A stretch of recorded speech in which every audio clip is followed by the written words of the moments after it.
عبادت کی برکت کا واقعہ بیان کیا جاتا ہے کہ پرانے وقتوں میں ایک شخص نے غلام خریدا۔ غلام نے مالک سے کہا کہ اے آقا، میں آپ سے 3 شرطیں چاہتا ہوں۔ پہلی شرط یہ ہے کہ جب نماز کا وقت آ جائے تو مجھے نماز سے نہ روکیں گے۔ دوسری شرط یہ ہے کہ آپ مجھ سے صرف دن کو خدمت لیں گے، اور تیسری شرط یہ ہے کہ میرے واسطے ایک کوٹھری مقرر کر دیجیے کہ میرے علاوہ دوسرا اس میں داخل نہ ہو سکے۔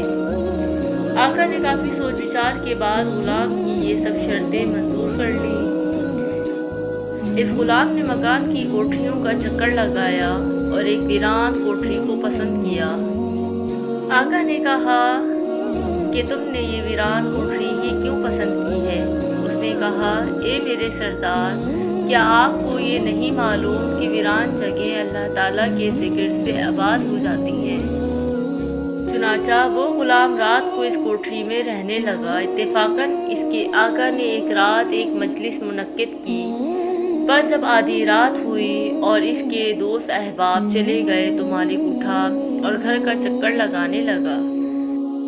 جب غلام کے حجرے کی چھت پر پہنچا تو کیا دیکھتا ہے کہ اس میں نور کی ایک قندیل نکل رہی ہے جو اوپر سے نیچے کو لٹکی ہوئی ہے، اور وہ غلام سجدے میں اپنے رب سے دعا کر رہا ہے۔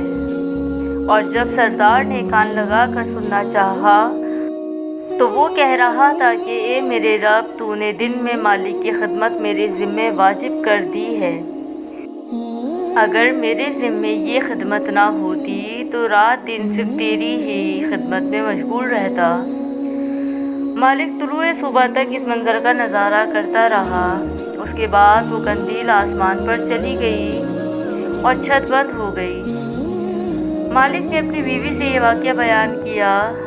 جب دوسری رات آئی تو مالک اور اس کی بیوی حجرے کی چھت پر پہنچے تو دیکھا کہ قندیل لٹکی ہوئی ہے اور غلام سجدے میں سر رکھ کر مناجات میں مشغول ہے۔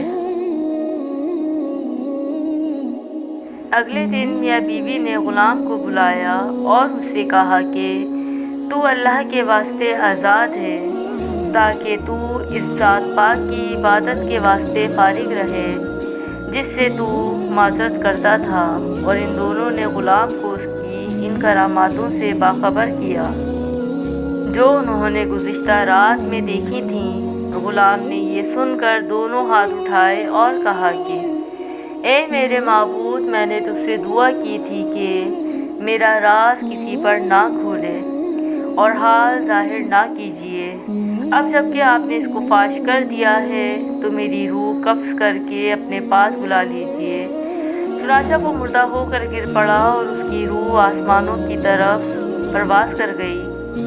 اللہ تعالیٰ اس پر رحم فرمائے، آمین۔ اگر ابھی تک میرا چینل سبسکرائب نہیں کیا ہے تو پلیز سبسکرائب کر دیں، لائک کر دیں، شیئر کر دیں، کامنٹ کر دیں۔